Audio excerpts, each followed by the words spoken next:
Migration Summit 2024, organized by MIT Emerging Talent, NAML, and Karam Foundation. My name is Lorraine Charles, and I'm the founder and executive director of NAML. The summit is a week-long global convening designed to build bridges between diverse communities of displaced learners, universities, companies, social enterprises, policymakers, employers, and governments around key challenges and opportunities for refugee and migrant communities. This year, we're exploring the theme of unlocking talent, pathways for dignified work through virtual and in-person events hosted by participating organizations around the world. It's my absolute pleasure to introduce you to our first session today after the opening ceremony and introduce you to Talent Beyond Boundaries. This is their third time presenting with us. So they're one of our key partners. So welcome. So first, I think we have Patrick, who's going to kick us off. Welcome, everyone. We're so happy to have you here today as, key partners to the summit. Welcome and welcome everyone here today. Over to you, Patrick. Brilliant. Thanks, Lorraine. I'm just going to share my... Oh, actually, I can't share my screen. It's possible. It's such a pleasure to be here. And firstly, thank you very much, Lorraine, and everyone for hosting us. Yeah, we're thrilled to be here. The session today really is focused on harnessing talent and opportunities and looking at skilled migration pathways for refugees. So really diving into what are these pathways, how do we use them, how do we access them, and how do employers connect with displaced talent? So we've got an hour-and-a-half session. We'll be talking probably for around 45 minutes to an hour, and then we'll be opening it up for a Q&A and a discussion. I would just ask that if you have questions, feel free to post them in the chat throughout the time we're talking. We can address them at the end, but also for those who at the end of the session want to turn off their mics or turn on their mics and share their questions as well, we very much welcome that discussion. So the objectives of the session today, firstly, is to introduce skilled migration as a durable solution for refugees, to give an overview as to what we're talking about and let a small lay of the land, to review the skilled visa programs that are already in place in Australia, Canada, Europe, and the United Kingdom, and also look at what the expansion looks like in these visa programs worldwide and where we see these programs in the next 2 to 5 years. We will then discuss the practical steps relevant to employers seeking to hire refugees, and then learn from insights from an employer who we have on today, who's actively engaged in hiring refugee talent internationally and has been partnering really closely with Talent Beyond Boundaries. My name is Patrick O'Leary. I'm the Chief Operating Officer of TBB based in Toronto. I'll hand to Noura and Natasha to introduce themselves, but I would just add that we are thrilled to have Natasha Catterson here from Fragment, who's a good friend of TBB's, but an incredible partner as well. So certainly our star who's joining us today, we're very grateful. Noura, maybe I'll hand to you first and then over to Natasha just to say a quick hello. No, absolutely. Hi, everyone. So I'm Noura Ismail. I'm the Global Program Director at Talent Beyond Boundaries, and I'm based here in New York. And passing it over to Natasha. Thanks so much, Noura. Hi, everyone. It's a pleasure to be here with you all today. I'm Natasha Catterson. I'm a partner at Fragment. We are an international law firm that's dedicated to providing immigration services worldwide. So we've partnered with Talent Beyond Boundaries on a number of aspects of their work, which I'll talk about later, but I'm also here today to represent the employer view, having hired a number of individuals through the scheme. So very, very excited to share those insights with you all. Thanks, Patrick. Thank you. Great. So kicking off, we really want to bring this to life as well. And sometimes when we're talking about the work we're doing, we're talking about statistics and programs and visa pathways. But I think it would be remiss of us not to remember that we are talking about people. And that is the purpose of why we're all collectively doing this work, to create impact. And so really, this is just an example of one of many, many people who've gone through these programs. This is Hamza. Hamza is a highly skilled and talented. He's displaced from his home country with no access to basic civil human rights. We then meet Sigma Point. Sigma Point is a very large, a medium to large sized company in Canada, in Ontario. They're an employer with acute hiring needs, specifically looking to hire engineers, and they've struggled to find quality candidates due to their skill shortages. Sigma Point hired Hamza. So Hamza came to Canada about 1.5 years ago and has been working for Sigma Point. It's just an example of the candidate and the employer and the matching. But there are over 110 million people who are just like Hamza. Hamza is one of millions and millions of people who are forcibly displaced, who have incredible skills that frankly are going to waste.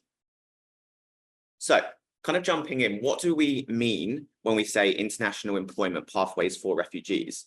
Really, the emphasis and the mission at TBB is to build a world where refugees and other displaced people globally can move internationally for work, leveraging their own skills. So really, it's been a huge challenge historically for skilled refugees to access these pathways. And we'll cover this a little bit more in the challenges, but the barriers that stop them from accessing them have been very real. And part of the mission and the purpose of TBB and others who are in this space now is to break those barriers down and make these pathways accessible. So what are they? They are a safe and durable option that is complementary to resettlement.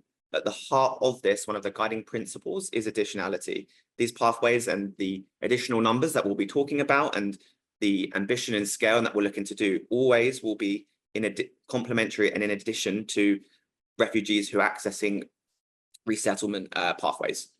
The employers here, they hire and they sponsor the refugee professionals. The pathways don't work without the employers issuing job offers and sponsoring the candidates. So the employers and the candidates are both at the heart of this. It doesn't work without the one without the other. The candidates will land, and on day one, they will start working for the employer. Part of this includes immigration processing. So we work with our fantastic partners like Fragment to help do that. But there is a processing component there, and that will vary the timelines depending on the visa pathway. Typically, what we're seeing is that really across the board, these processing times in the immigration processing is significantly quicker than the traditional resettlement pathways. And really, the main reason for that is because they're labor pathways. These are economic pathways that really businesses are looking to hire, and there is need for it to be quick, efficient, and consistent as well. The pathways, for the most part, candidates will land with permanent residency or a pathway to permanent residency. So if they're not landing in Canada, for example, the individual will land on day one, they will be a permanent resident of Canada. In the UK, they will be arriving on a temporary work permit, but there is a route and a trajectory to what's called ILR, which is permanent residency. So again, at the heart of these programs, there needs to either be permanent residency from landing, or at least a pathway which is easy and accessible for the candidate to access permanent residency in that country. So here are immigration pilot programs today. As I said, it's really exciting that this page keeps on getting bigger. It's exciting, but it's scary, I think, for a lot of us, because we realize that the scale of what we're doing and the work. But we currently have immigration pilot programs in Australia, Belgium, Canada, Ireland, Portugal, the UK, and the US. Really, I would say the flagship or the older programs and the ones that are more established are Australia, Canada, and the UK. And we've seen the highest number of candidates go through those programs. Belgium, Ireland, Portugal, and the US have really been in the last 12 months where they've been coming up. We've started to have job offers now in all of those countries. Our expansion, really over the next 6 to 12 months, will be we're looking to do programming in Spain, Germany, Italy, Slovakia, and Spain. So, and France, sorry. And I think it's really important just to flag that we're really starting to see governments now as partners who are coming forward, and they're seeing that this is working, and they're really wanting to partner with TBB and other organizations to test out these pilot programs. But at the heart of this, when we're thinking of these pilot programs, it's really important to stress that we want these pilots to be not only extended, but the end goal really is for them to be permanent programs. So in this period of time, and the work that we're doing is not only to bring people through the pathways, but it's to open up new countries where refugees are. So, and from those countries, they can travel to through these programs, but in a way in the future where they're permanent. We're not worried about them going away of changing government. So a quick overview of the government pilots so far. So through our global advocacy with TBB and others, and partnership support, governments have pledged over 3,000 skilled visas for refugees to work internationally and access durable solutions. So breaking it down a little bit, in Canada, we have what's called the Economic Mobility Pathway Pilot. And there's been a commitment of 2,000 primary spots. In Australia, we have a skilled refugee pilot, and there's 200 primary applicants. In the UK, in the EU and the UK, we've got a few different programs there. You can see we've got 100 spots in the UK, 650 for healthcare on top of that, and then 250 spots to the EU countries as part of our programming for primary applicants. And then we've just recently started, as I referenced, a Welcome Core at Work in the US, and that really was at the beginning of this year. And we've had around 8 job offers so far in the US, and that's really just in the last few months. I referenced partners before, but I really want to come back to that. It's so important for us to flag that whilst TBB has been really proud of the work that we've been doing for the last 7 to 8 years, but we absolutely couldn't do it without partners. And really part of our vision as we grow is without a shadow of a doubt to build that ecosystem. So to understand that, you know, to partner with people who can do certain parts of this process, you know, that's their wheelhouse, maybe they're better at it, but really being strategic now as we grow and we think of scale around partnering with other organizations meaningfully. And, you know, as I said, we wouldn't have been able to get to this level of success, all of us, if we hadn't have worked with such fantastic partners. Here's just to name a few on this page. These are all members of, well, not all, but some of these are members of the Global Task Force for Refugee Labour Mobility. We do have partners such as with the Australian government, the Canadian government, Fragment, IOM, UNHCR, and really as well, we're starting to shift and work with more refugee-led organizations, and that again will be part of our thinking as we move forward, bringing other organizations on board. So I'm going to pause now and hand over to Noura to walk us through the recruiting refugee talent in a little bit more detail and some of the processes and how it works. Great. No, thank you so much, Patrick. Yeah, so kind of after now we've heard about all of these exciting visa pilots that are underway, we wanted to kind of jump into the practicality of how any interested company might want to go about hiring a refugee professionally. So just the next slide, maybe. If possible. There's 2 primary options for any company.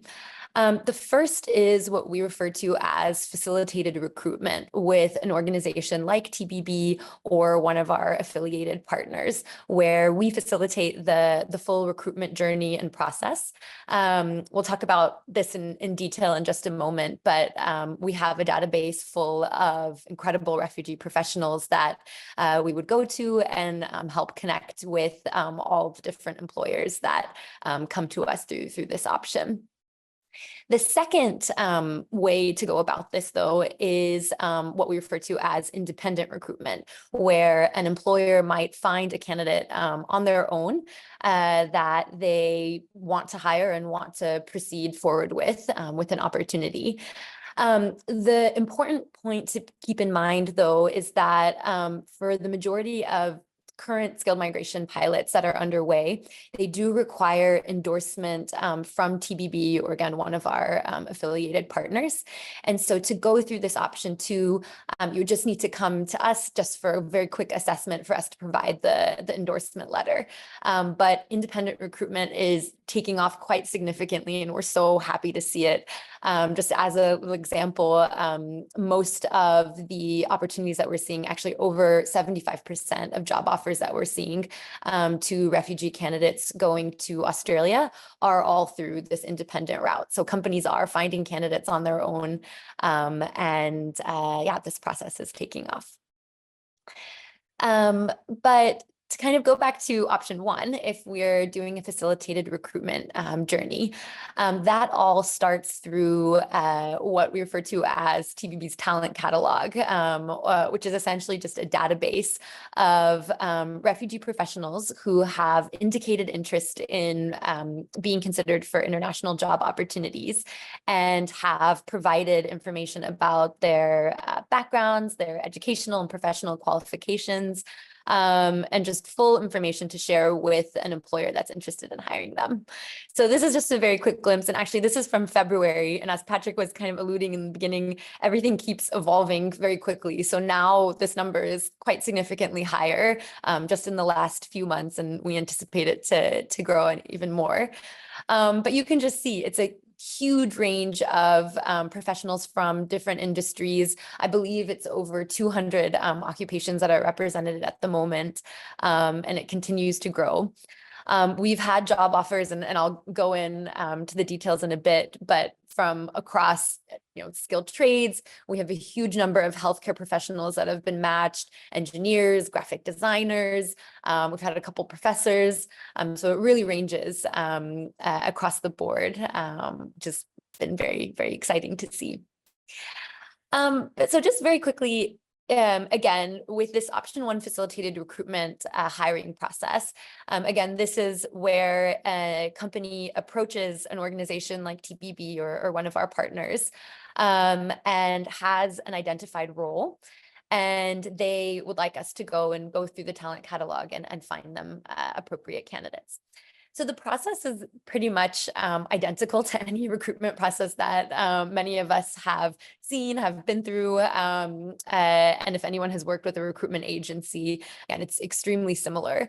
We're provided with the job description, and we'll then go back to our talent catalog. We'll provide a shortlist that we then share with the employer. They'll review, select the candidates that they'd like to go through an interview process. From our end, we provide, mock interview support in addition to a number of resources. And then once the interview is complete and candidates have been selected to receive a job offer, we then connect them with our immigration providers who will assist with the visa application and having everything filed for the actual visa. And then hopefully once the visa is received, we'll assist with the relocation process as well as integration into the country that they've traveled to, along with post-arrival support for at least a year. And yeah, just a little bit of a glimpse.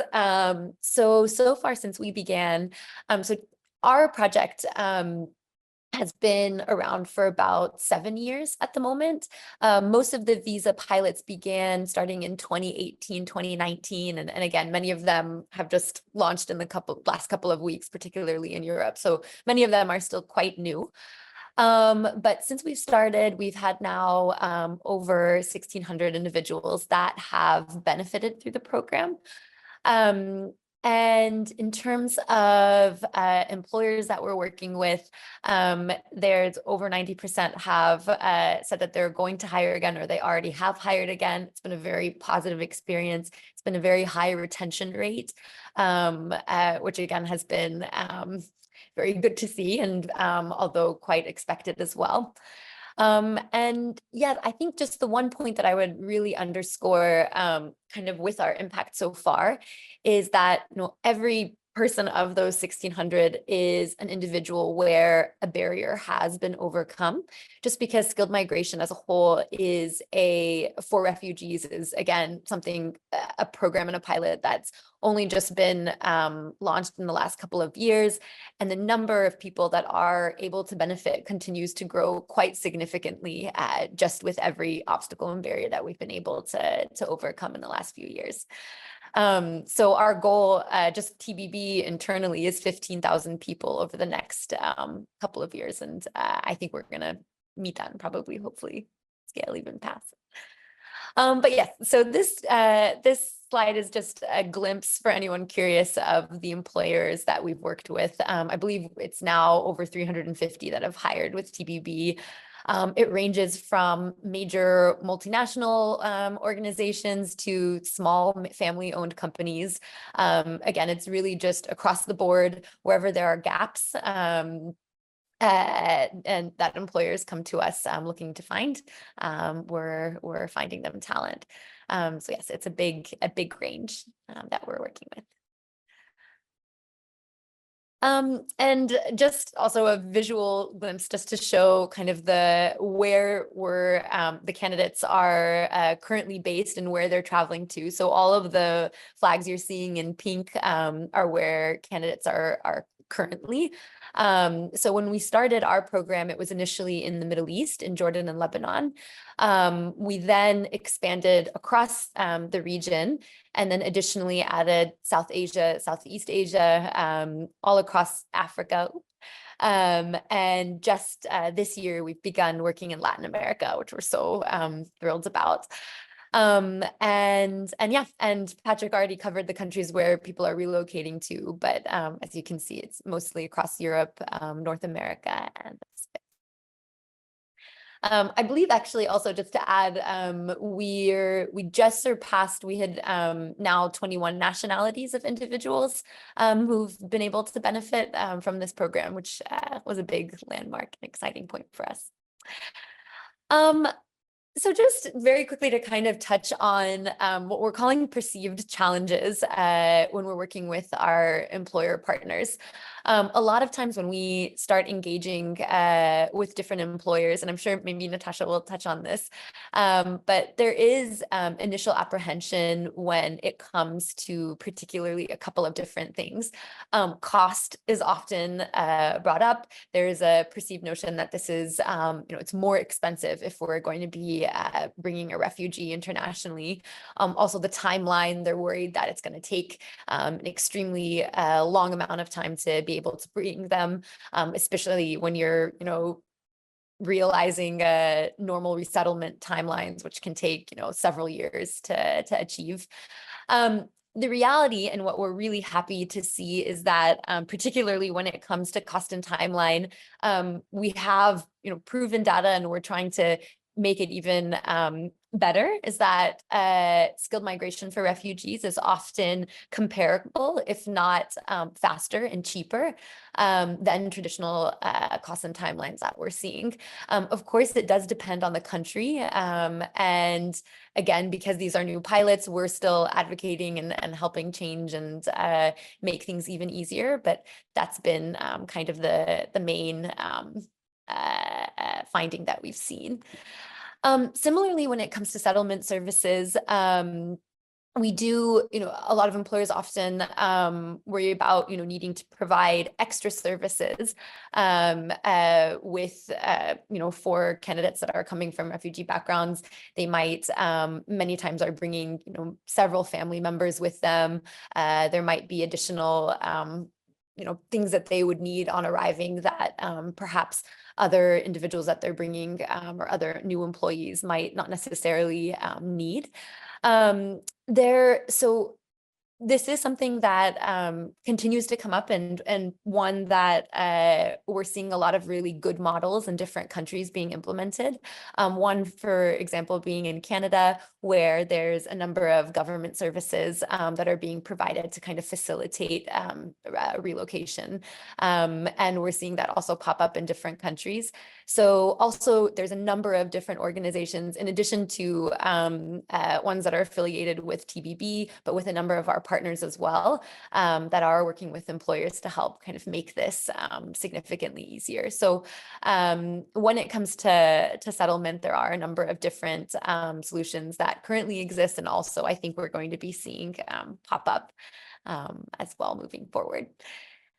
And then just the last kind of challenge I wanted to note is just oftentimes a number of employers that we work with ask, but are there additional risks when it comes to hiring refugees versus, other potential employees?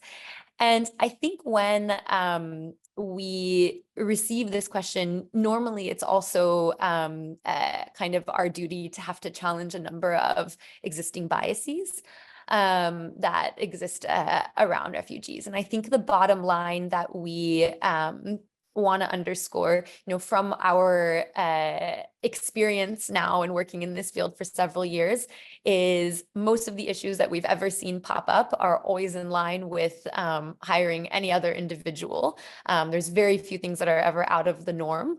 And at the end of the day, the individuals that are being hired are all coming to hire to fill important and needed gaps, skill gaps. So I think this is something that we're, this perceived additional risk is something that we're, as an organization, continuing to try to kind of fight that narrative, because it's been unfound from our experience so far. But we're always happy to, if there are any organizations, especially here, that have any concerns, happy to discuss them further. And yeah, I just kind of wanted to, as we wrap up, when we first began our program at Talent Beyond Boundaries, what we were constantly saying and what we assumed when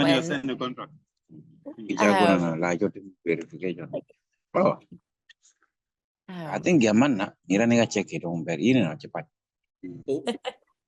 Are we okay to go? Is everyone yeah. Well, I'll hopefully keep going. Maybe that sound a bit better. I was just noting, kind of when we first began, we had assumed that kind of most of the employers that were going to come and want to work with us were largely doing it from a CSR perspective. Kind of in understanding that this is the right thing to do. They wanted to obviously change a person's life and contribute to the common good, which we fully support, and that is this is an incredibly impactful solution, and one that does certainly change thousands, if not millions, of lives. But what we have found with the employers that are now working with us, and for the majority of them of which, and what we've really tried to emphasize is, not only is skilled migration for refugees the right thing to do, but it's also the extremely smart thing to do. You're accessing a pool of incredible talent. They are incredibly resilient, as we've seen time and time again. Retention rates are incredibly high, and the skills and talents that they're bringing to any company is truly incredibly beneficial. So this has kind of been our main point to push. It's also incredibly beneficial to the companies that are hiring with us. So just to wrap up, there are a number of different resources that we've produced over the last couple of years, and some just in the last couple of months, to assist any employer that's interested in kind of engaging in this solution and accessing it. So if you just go to our website, talentbeyondboundaries.org, there's a tab just under For Employers that, again, includes a number of different resources. There's also another resources tab that'll go, that tab actually provides a number of resources also for potential NGO partners that want to engage with us, and a lot of details about visa pathways. And then for any candidates, refugee professionals that might be attending as well, there is a For Job Seekers tab as well, with hundreds and hundreds of different documents for your use. So yes, and then we're also available for questions at any time. But with that, I will pass it to the wonderful Natasha, one of our employer partners as well as immigration partners, to take us away. Thank you, Noura.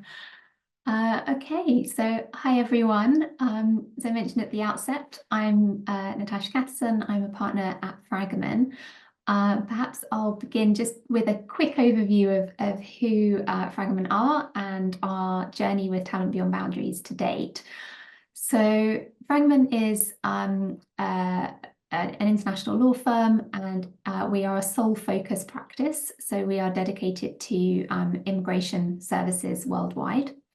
I think at the moment we're up to about 6,000 immigration professionals across the world. So we have about 60 offices in the Americas, in Europe, Middle East, Africa, Asia Pacific.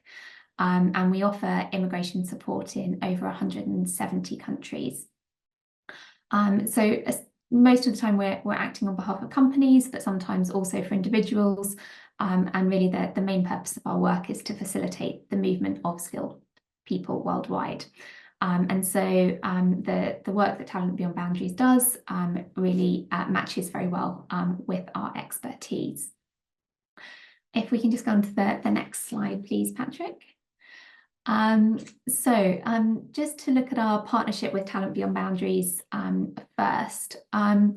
So our relationship really began, I think, back in about 2020, 2021.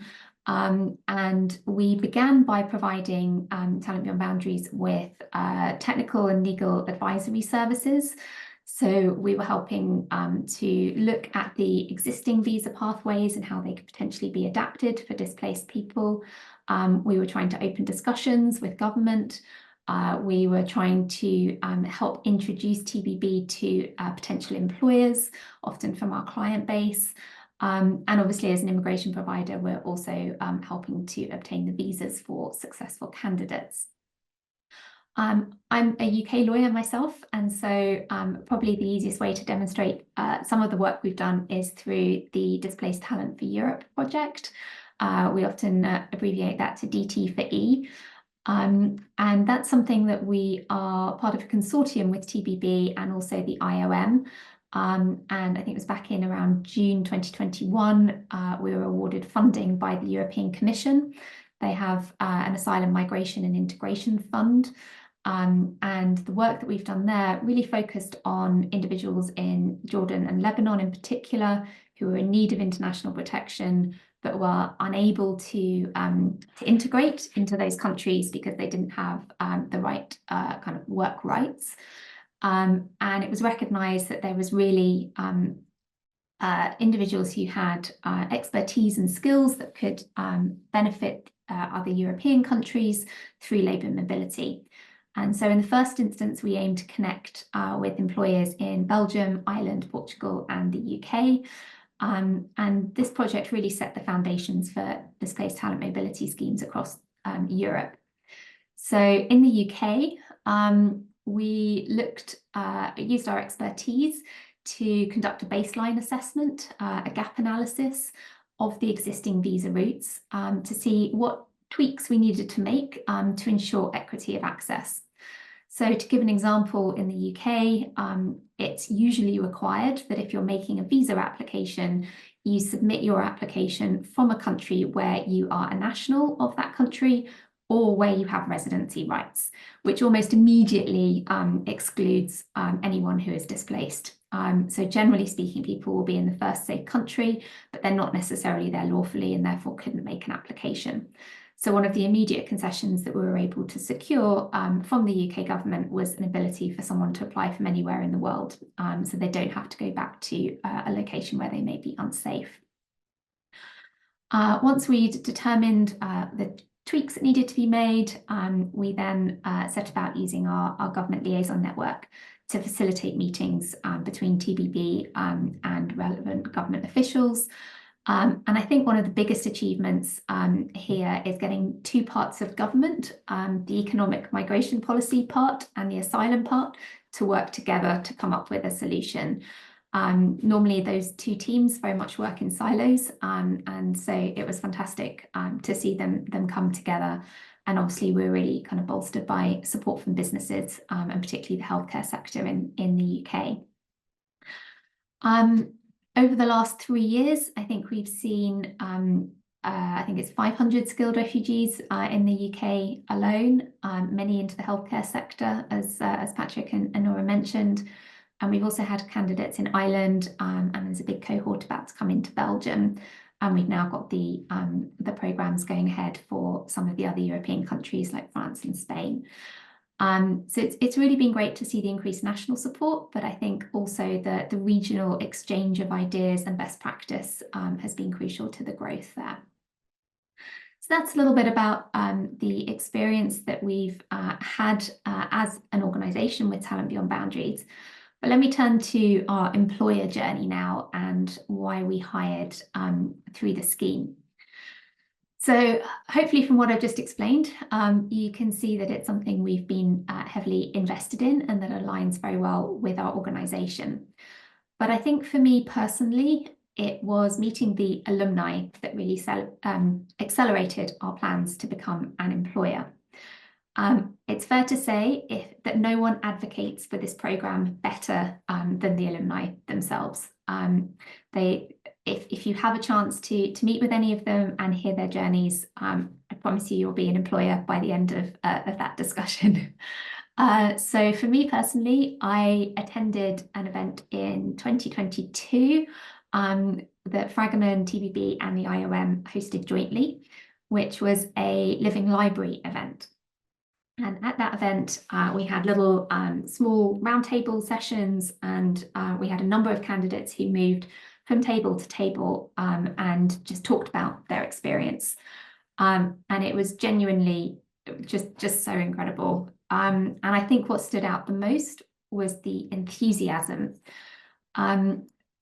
Certainly in the UK, but I think in a number of other countries, there's so much negativity around the asylum and the refugee space. But these candidates just totally redefined that narrative. In a former life, before Fragment, I used to specialise in asylum work. And I had many incredible clients. They were all very determined people, but it often felt like everything was against them. You know, they were up against government inefficiencies. There were really negative stories in the media. They weren't allowed to work. They felt very frustrated. They weren't allowed to travel. So they had this experience of constantly hitting a brick wall. By contrast, the TBB alumni had received a really warm welcome. They felt valued for who they were and the skills that they brought. And they spoke of a UK that I actually felt I could be proud of. They were empowered, they were determined to make a positive contribution. And I left that event feeling really inspired, and then went away to begin the process of reviewing our open roles to see where we could benefit from the programme. So looking at the process that we went through, and I think Noura's covered this to some extent, but it really is the same, as she mentioned, as any other recruitment exercise that you could go through. So in the first instance, we provided a job description to TBB, and they then undertook the sourcing in their talent catalogue, and reverted back to us with a batch of CVs. I think we had 10 that they'd shortlisted in the first instance, and it's fair to say I was somewhat taken aback by the quality and the experience of all the candidates that were sent across. I'd expected legal skills, for example, but I think they actually managed to find 10 people who had been doing immigration casework, which I just really didn't expect them to locate for us. We shortlisted 4 candidates for a video interview with myself and one of my colleagues, Gemma, who's the one in the grey coat in the middle of this picture. And TBB took care of all the logistics for the interviews, and they all ran very smoothly. We actually only had one position, but the calibre of applicants was so high that we decided to offer 2 roles. So we made an extra business case internally for a second hire. I think from my perspective, the main difference with this hiring process, although procedurally it was the same as any other I've been through, is that we became far more invested in the candidates early on. So the 2 individuals we hired are both paralegals, and they're both women from Afghanistan. And while we were going through the the relocation process, both women were stopped from working due to the new Taliban regime.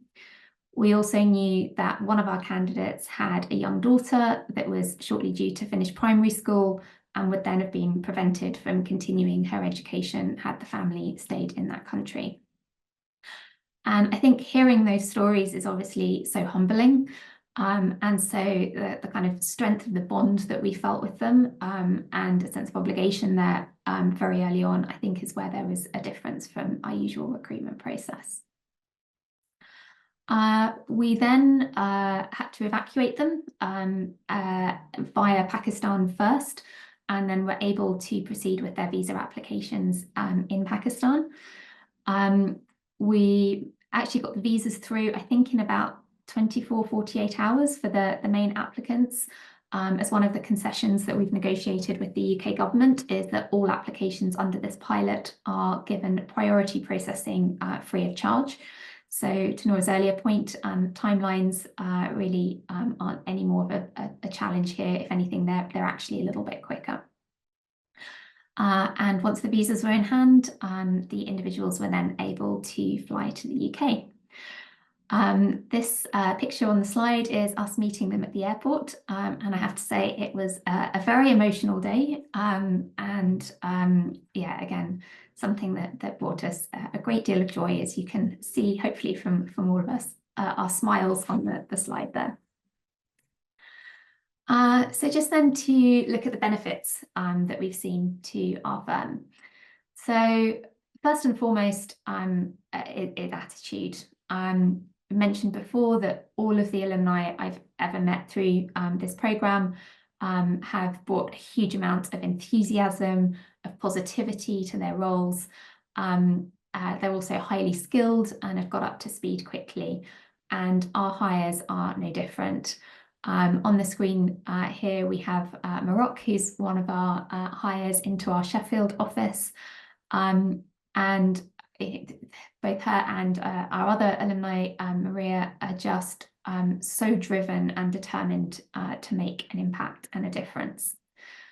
And as immigration paralegals specifically, they also bring just a fantastic empathy and understanding to their roles.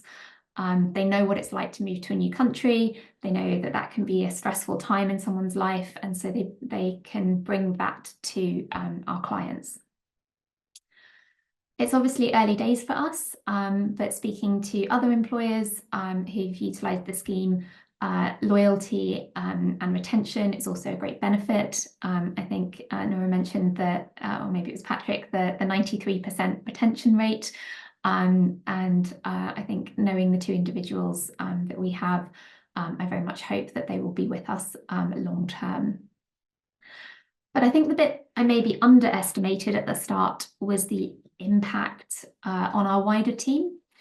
So our staff love that we are involved in this programme, and everyone pulled together to ensure that our new arrivals were set up for success. Had team members join me to welcome them at the airport. We had local information sheets produced. We had tours of the city arranged. We had home-cooked meals prepared. And so I think integrating these individuals into our workforce had a social cohesion benefit that I just really hadn't anticipated at the outset. Also true to say that Maria and Noura have both proven to be amazing ambassadors for our firm. They're keen to give back. They're very grateful for the change in their lives, and so they've been putting their hands up left, right, and centre to speak on panels to the media. They've run sessions for our team during Refugee Week, yeah, just made such a difference to our whole organisation. I'm also pleased to say that enthusiasm is spreading. We're part of the 94% who've hired again, and we recently proceeded with a third hire into our Toronto office, who landed around a month ago. So why should you hire through TBB? I think, again, this has been mentioned earlier, but I think a lot of companies do think that hiring refugees is just part of pro bono efforts. It's part of a corporate social responsibility programme. And yes, there absolutely is that feel-good factor, the positive reputational impact, but it is just so much more than that. We always refer to it as a triple win.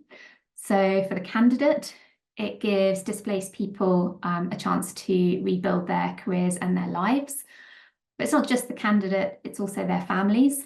And I think actually one of the moments that touched me the most was Maria, who's on the slide here. After she'd been in our office a few weeks, I asked her how she was getting on, and she proudly showed me a photo of her daughter on her first day of school. She just started in her new school, and she was holding the first doll that she'd ever had. And she had actually named the doll after Gemma, one of my colleagues, who'd been the one to meet her at the airport. So it just showed to me how much of a difference we'd made, not just to Maria, but also to the rest of her family. Then obviously the company, so we've gained access to valuable talent, and I think it just makes good economic sense for all of the reasons I've outlined. As an immigration firm, we constantly hear from our clients about how they are struggling to access the people that they need and about skills shortages. And I think some of the kind of recent statistics show that actually, immigration work permits are increasing across all of the OECD countries. So I think we saw a 77% increase from 2021 to 2022, for example. And that really is because companies are struggling to access the skills they need in their local labour markets. So the talent catalogue is just a perfect untapped pool of people with incredible skills that your company can benefit from. And then finally, there's obviously the wider economic benefit. So to take the UK as an example, we have a shortage of over 50,000 nurses at the moment. And I think we mentioned that there's been about 400 nurses and healthcare professionals come into the UK to date, and more in the pipeline. So these are often people we really desperately need as a country. So I think in conclusion for me, I would just encourage any employers who are on today to consider hiring displaced talent. And certainly in my experience, your business will be the stronger for it. Thank you. Oh, thank you. Thank you, Natasha. Thank you, Noura and Patrick. That was heartwarming, and thanks for sharing these detailed experience as well. That's super important to go through individual stories. We'll give you a second. There's a lot of engagement in the comments and a few questions. So let's see. Great. I was going to maybe kick off with a question for Natasha, if that's okay. Actually, I had two questions. The first one, from your clients at the moment, I know that Fragment does a lot of really good work on looking at immigration trends, as you're saying, and really trying to see what these skill shortages are over the next 6 to 12 months or 2 to 5 years. What are you picking up from employers? Where are we thinking in terms of the sectors over the next few years where we're going to see the greatest skill shortages? And then how do we, for us, I think on this call, how do we then link that to our talent pool for refugees in training and hiring? Absolutely. So I think the shortages to some extent have been felt across all sectors. So there was a recent survey that I think showed 75% of employers across all industries have had difficulties filling roles over the past year. We're not perhaps seeing quite the same crazy level of hiring as we saw immediately coming out of the pandemic when everything kind of exploded. It's calmed down a little bit since then, but there really are still these gaps across the board. And there's a number of different reasons for that. So in some countries, I think if we look at Germany, for example, and in keeping with other Western nations, there's demographic issues. So an aging population, less people coming through into the workforce. Obviously in the UK, we're still dealing with the impact of Brexit, and that's drastically reduced the ability of companies to access skilled labour from the EU. But I think if we were to drill down into the sectors, the biggest gaps we typically hear about are in the health and social care sector. That seems to be quite common across a lot of countries. Already referenced the shortage of nurses in particular in the UK. But the other huge one, I think, is in the IT sector. and particularly when it comes to AI, to cloud and robotic skills, that's something that we're hearing kind of loud and clear. And sometimes it's tech roles in other organizations. So obviously the kind of need for the AI skills, for example, are across all industries, but it's kind of those roles in those companies. I think because of the Brexit challenge in the UK, we're also seeing challenges in manufacturing, construction, hospitality, and I think a lot of those are tied to professions where we used to see large numbers of EU nationals coming in, and also quite a large number that left during the pandemic and perhaps then didn't come back. So yeah, I think probably the message is there's lots of gaps all over the place, but probably if we're looking across the UK and Europe more broadly, I think health and social care and IT are probably the two biggest ones. Thank you. Maybe my just last follow-up question was going to be, we're seeing lots of changes in, obviously, well, it's an election season at the moment in the UK. There will be a big election in the US at the end of the year, and you know, it can feel that, you know, there is a resurgence of kind of anti-immigration rhetoric, anti-refugee rhetoric. We hear sometimes. How do you see these programs and where that stands in terms of changing of governments, and is there stuff that, for someone who's connected a lot more closely to corporates and employers, any advice that you'd give to TBB and others working in this space?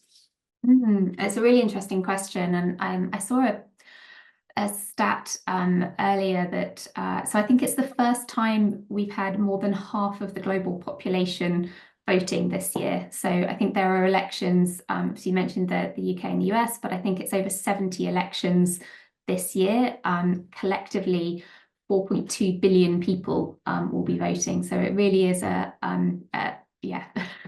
massive potential shift and change that we'll see across the globe.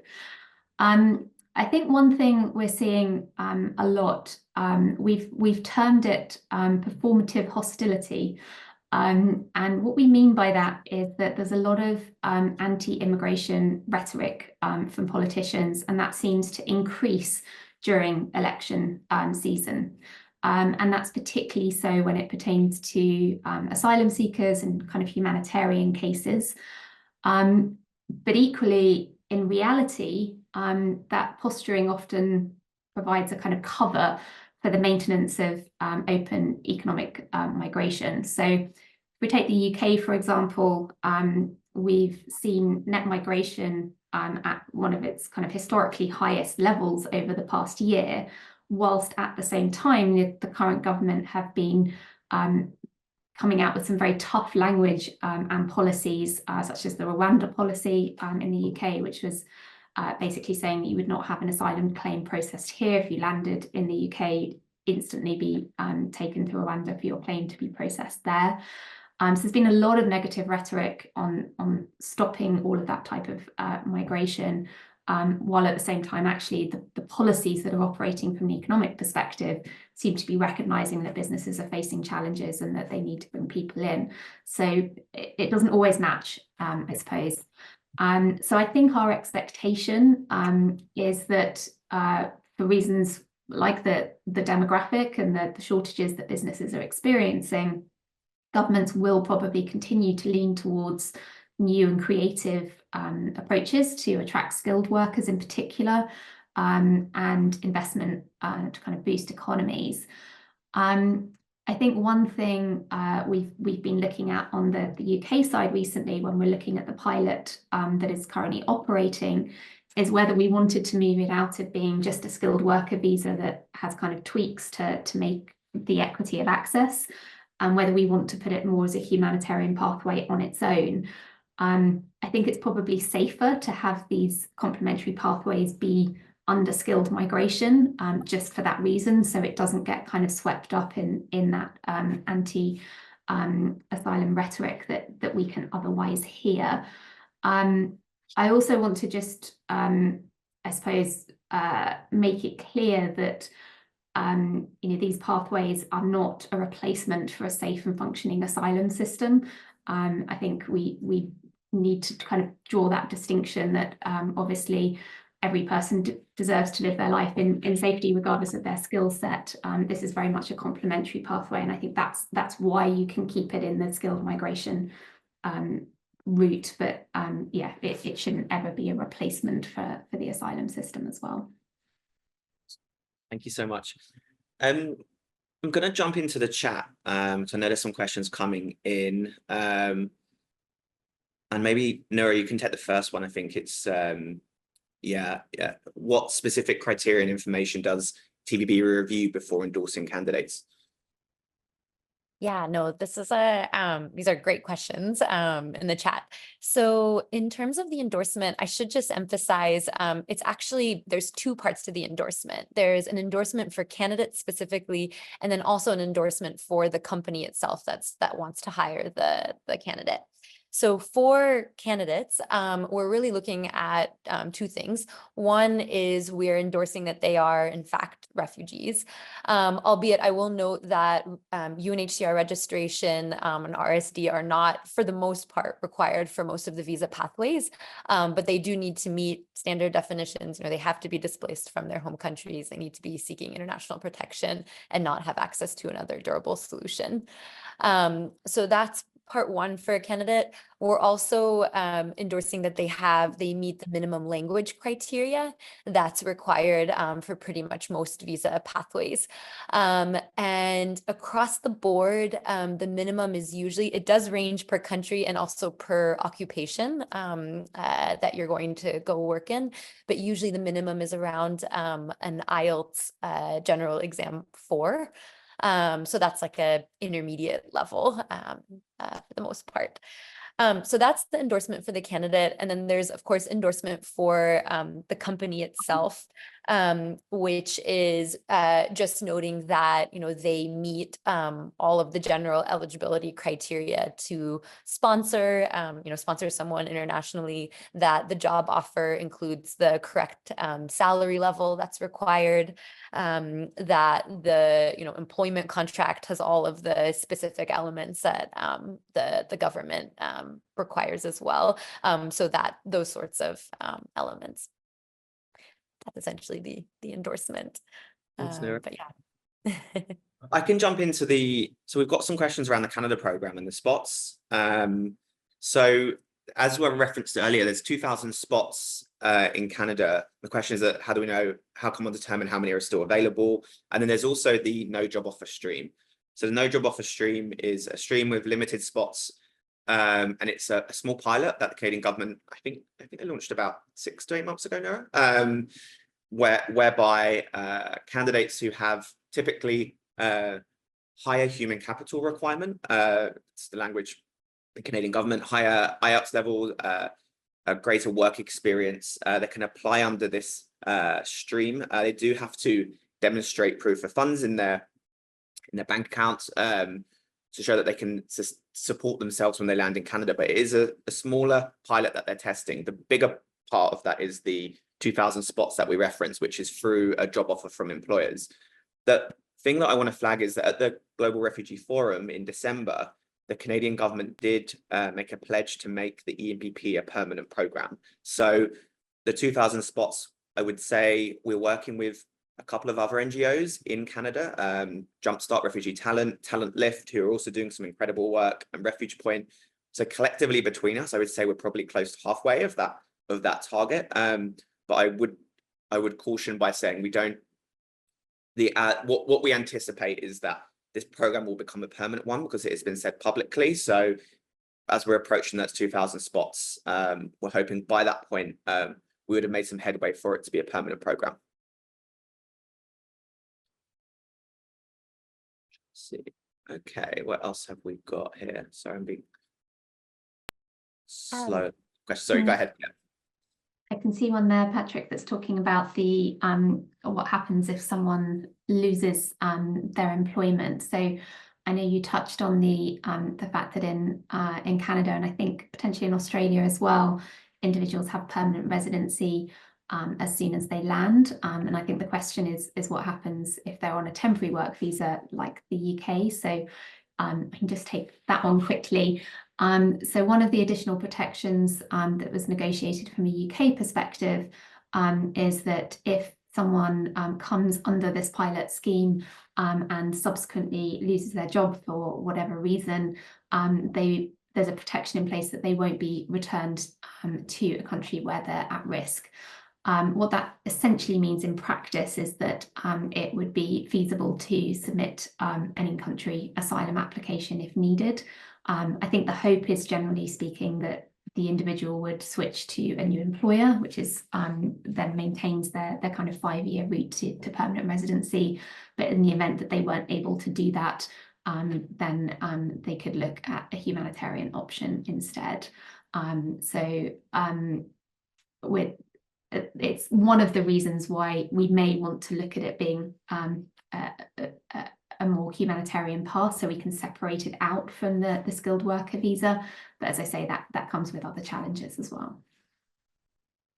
Yeah, thank you. And I think just from the Canada perspective, as we referenced, the individuals do land as permanent residents, which is a huge benefit to the EMPP in that program. So really what that means is if they were to lose their job, they're a permanent, legally they're a permanent resident of Canada, and they can apply for any other job, and there is no risk of return there as permanent residents. And then in Canada, it's usually around 2 to 3 years from landing as a permanent resident that you can apply to become a citizen as well. Noura, do you want to take this one? There's one on undocumented refugees. Yeah, absolutely. So no, this is also a really great question. So it's I've noticed some of the cases are undocumented refugees, and I'm wondering how you contribute to those undocumented labor force. So a very large portion of candidates that we've been working with are undocumented in the source countries that they're based in. And for the most part, most of the countries that if they receive, for example, a job offer, let's say to Australia or Canada, their legal documentation in the host country that they were staying with is not a barrier. And that's part of the concessions for the labor agreements. It's not a barrier to them being able to proceed forward with the job opportunity and receive the visa to travel. In cases, for example, where candidates don't have, they don't have passports, they don't have obviously valid documentation, there's ways around that. So for example, to Australia, they'll provide, once approvals are made, something called an IMI card, which will allow them to travel from the airport and relocate. Similarly to Canada, they'll provide a single journey travel document to allow them to proceed forward. So there's a number of different ways around that, but thankfully that undocumented candidates are able to access these solutions for the most part. Thanks, Noura.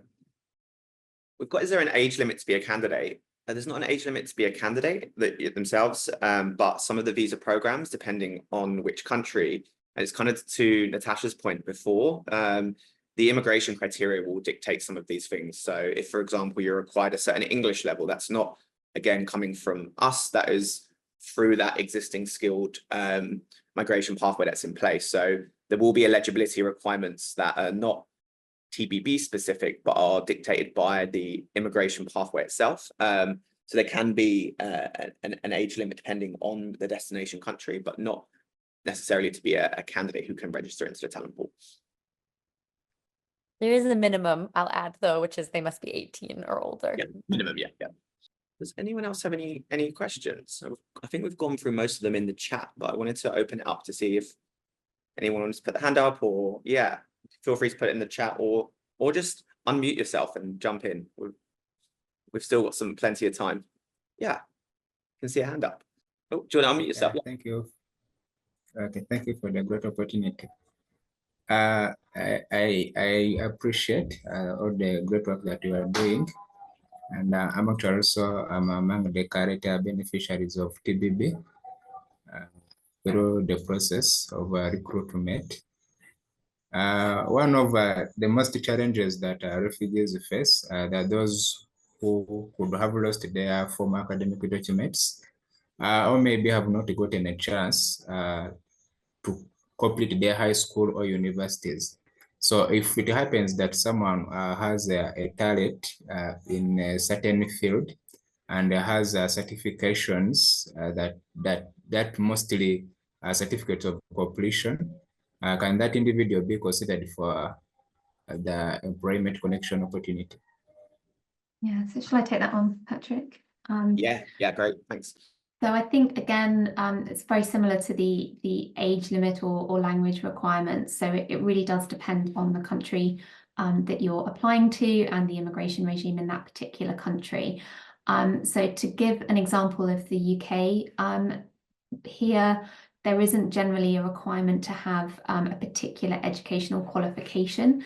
So what they do instead is they look at the job description and they map that to a set of government occupation codes, and that determines whether the role is suitably skilled for qualifying for a UK visa. So they talk about jobs being at degree level, but they're not looking to see whether the individual themselves has a degree. And so that gives us actually quite a lot of flexibility from a UK perspective. The only time actually generally degrees are really helpful from the UK perspective is that they can lead to an exemption from the English language requirement if you have a degree that was taught in English. But if you don't, then there's an approved English language test you can sit as an alternative form of evidence. So generally speaking, we're actually quite rarely put in degree certificates in the UK. But other locations, it is a key part of the process. And so it's also always something we have to assess very carefully at the outset. Thank you. Kamal, I think your hand's up. Yeah, thank you very much, everyone. And it's great to be part of this conversation. And yeah, just I'd like to ask, and I saw a recent article from TBP around TBP partnering with Welcome Call and to help and sponsor folks through that program.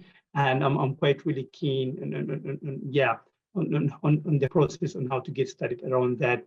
And yeah, like there's maybe on my end, I'm currently doing something with a US employer, and I'm quite really keen on how to get started with Welcome Call through the work relocation program.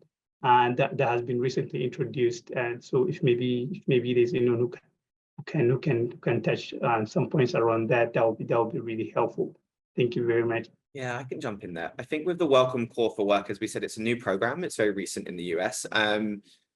If you're already talking with an employer, I would ask that an employer does a reach out to TBB, and then we can talk with the employer. And if and Noura kind of touched upon this earlier, there are different ways of recruitment, but we're starting to see now what we call them autonomous access cases, where employers or other groups are coming to us and they've already identified someone and they want to give a job offer out to them. So if you're working with an employer who's aware of the Welcome Call for Work program, I would ask that you reach out to TBB, and we can kind of take the conversation from there with our US team. But certainly, yeah, happy to take that forward. Yeah, thank you very much. Also, maybe just to follow up or provide some additional perspectives there. And yeah, I currently have a TBP profile, and one of the key things that TBP or Talent Lift normally recommend is to for the Canadian EMPP and to go maybe for the refugee to start looking for jobs and from Canadian employers. And maybe I would like, what kind of advice and can you share? Because I've really tried and applying to Canadian jobs that are really open to and yeah, getting a response is just probably almost impossible. So maybe yeah, some advice around that and some maybe if you have some recommendations around websites that maybe you can have a look at that. Yeah. That would be helpful. Thank you very much. Absolutely. We're really happy to connect with you. Sorry, Noura, I think you were going to jump in there. Oh, no, I was just going to note, well, I was actually just going to ask to reiterate, it's so advice on how to essentially approach companies in Canada specifically, or is it everywhere? Oh, probably Canada, maybe. Yeah, let's just start from there. Yeah. Yeah, so so great question. We are actually about to come out with a couple of different resources for each country that we are working with. with a list of kind of recommended websites that you can approach. And we're also going to be adding a letter that you can include in your application, because I think one of the biggest barriers that we're finding with employers when candidates are trying to reach out independently is the employers are not knowing that this solution exists and that it's possible. So you'll have a letter from us that explains the pathway, explains the options to kind of help boost the application, hopefully. But yeah, we'll share once that's fully out, we'll share and let you know publicly. We've got another hand up in the audience. Kanuna? Good day, everyone. Thank you so much for the opportunity and the presentation. I would like just to ask, sometimes it's difficult as a refugee, sometimes to know where can we apply. As you working in a lot of countries, as I saw that, there's no way for us to give you our CVs and all the thing that we possess. Then from there, you can direct us, like from here, it's best for you to go this country or there. And can you please review also, I think you did speak about that. Can you please review about the problem of funds? Do we need funds to go certain places or what? Thank you so much. Do you want me to jump in, Patrick, or would you like to take that? You can go first and I'll add after, yeah. Yeah, absolutely. So I do want to emphasize, so just in terms of the process again, if you essentially when you register on tctalent.org, and we'll post that link in, that will make your profile open to all employment opportunities that come our way. So it's not direct one-on-one advising or anything like that, but it enables you to be kind of your profile to be open to opportunities that come our way. I know that wasn't your question, but I just wanted to emphasize that. In terms of funds, for the most part, this is an employer-led process and one where employers take on most of the costs related to your relocation. There are, of course, sometimes costs that come with relocating and immigrating that might not be covered. And in those instances, there are a number of different financial mechanisms that we will assist you in being connected with. One, for example, was founded by one of our co-founders and can provide a number of different resources. But I don't know, Patrick, if you wanted to touch on that more. No, I think you covered it really well. I think just the employers typically will pay for most of the costs. And then if for whatever reason they can't, then we do have conversations with candidates and look at innovative other solutions to try and support that relocation piece. Also, as part of the programs, a lot of the costs are either waived or they're significantly cheaper for employers than, say, if you're going through a typical international recruitment process.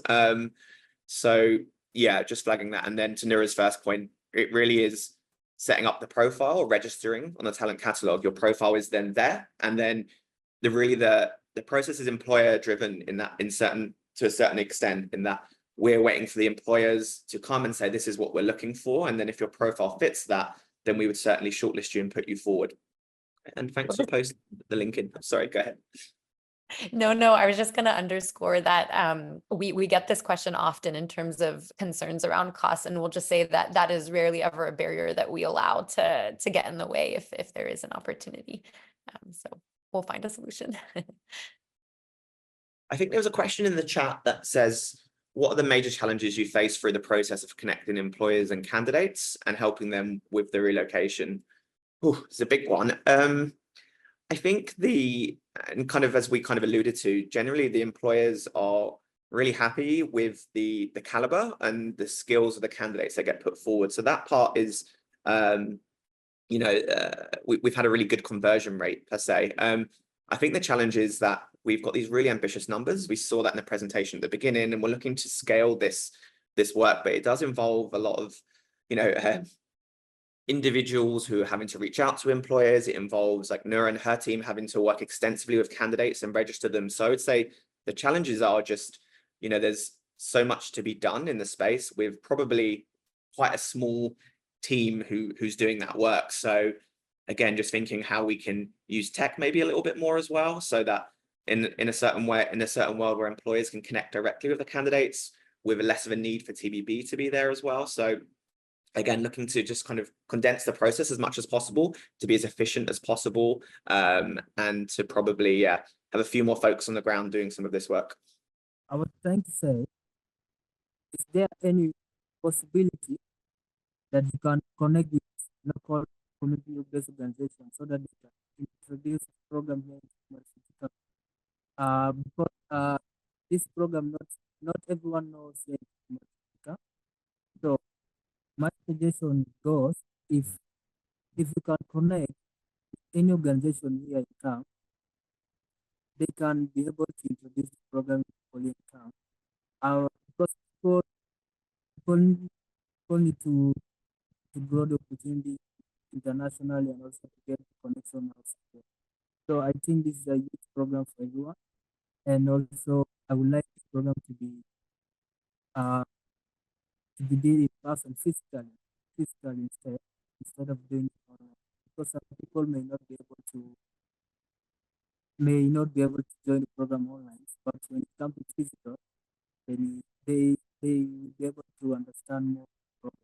I think I was struggling a little bit still with the sound, but I think was part of your question just whether we could work with local community organizations to spread information around these pathways. And was it in Kenya you were saying specifically, or did I mishear? I'm in Kenya. You're in Kenya. Is that what you said? Okay. Yes. No, so great question on that. So we do in every country that we work in, the biggest and most important part of our strategy is to work with local organizations to both facilitate the programming that we have and also to spread word. I will note though that our programming in Africa and specifically in Kenya, it just began in the last year. So we're still building up, we're still connecting with different groups, but in Kenya specifically, we work very closely with our partner Refuge Point. They've been kind of the primary facilitator for us in the region, but we're still really, in the beginning stages of our programming, and we'll hopefully be expanding there. But you're absolutely right. Working with local orgs is kind of the key to everything that we're doing. So that's been kind of our strategy, 100%. Both with local orgs and obviously refugee-led organizations, especially. Well, I was going to say, there's a question in the chat quickly. Is there a way from Lorraine that you can encourage employers possibly in a try before you hire full-time model? So like a train to hire model. And that's something that we are exploring at the moment. And it's something that I think is part of our strategy that we are looking at. So yes, I think it comes back to my point before, just in terms of, I think, a resourcing thing for us as well. We have these pilots and we have these numbers that we need to hit, and we have limited limited heads and team members. So it's something that we are seeing employers come to us in certain sectors and are interested in doing that, and we are looking to trial that. So I think a train to hire type of model will be part of the next few years, but it's again just for us thinking how much of the job matches will come through that. Yeah, we've got another hand up. Nitin Duka. Okay, yeah, thank you so much for supporting to us again. I noticed that among the companies that recruit refugees through TBB, some of the companies that we could have tried to apply to area on different job postings, maybe on LinkedIn. So my concern or inquiry is, if it happens that I have applied directly with a company, is there a stage where TBB provides the support? Yeah, absolutely. And I think that's kind of what we were referring to earlier, that there is this second part where companies are coming to us and candidates, so they've already connected them. So, and when that does happen, we then would encourage you to register on the talent catalog. And then the TBB team can absolutely still support through that relocation and that journey. So that's something that we have been doing, and we have had several cases where employers and candidates have come to us already looking either with the job offer or looking to issue one. I see a question in here about how students can get involved, or even if they don't have their professional qualifications yet, but what they can do to kind of attempt to access these pathways in the future. I would say just two things. One is to work as soon as possible on your language skills. The majority of opportunities require English language, and all of the visa pathways, for the most part, with exception to the US at the moment, require minimum language level. So I would say start studying for, the IELTS exam or Pearson exam, or whichever you choose that you'd like to take, but do it as soon as you can, because that'll really help jumpstart the process and kind of put you in the front. The other big piece of advice I would say is, if you can find a volunteer opportunity, or even better, an internship, start taking advantage of those as much as you can, if it's possible, because those really help your application kind of stand out once you do kind of finish your schooling and can move forward. One point just of encouragement, but our biggest employer partner is the NHS, the National Health Service in the UK. And they specifically, even though they did hire a range of individuals, they were particularly seeking recent graduates for a number of reasons. And so there are, opportunities once you do graduate, even if you don't have work experience per se. So just as long as you have that language level ready, it'll really help connect you a lot faster.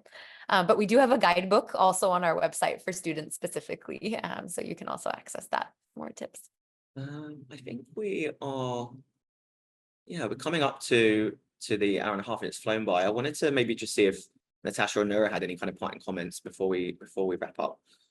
Just a shout out to any employers on. I think we've mainly heard from candidates, but obviously as employers we need to help scale the program. So if we do have employers on, just to really reiterate and encourage you to look into hiring through the scheme.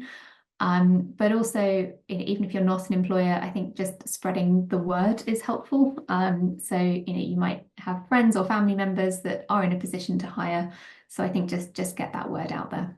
Yeah, nothing too much to add from my side. No, absolutely underscoring everything on Natasha's end. And I guess for those individuals that are candidates on the call, I know I've been alluding to a number of resources that we have, but if you do go to our website, talentbeyondboundaries.org, there's a lot of content there that'll hopefully answer your questions, both with tips on how to access opportunities, but also specific information about the visa pathways, because I know it can be a little bit confusing.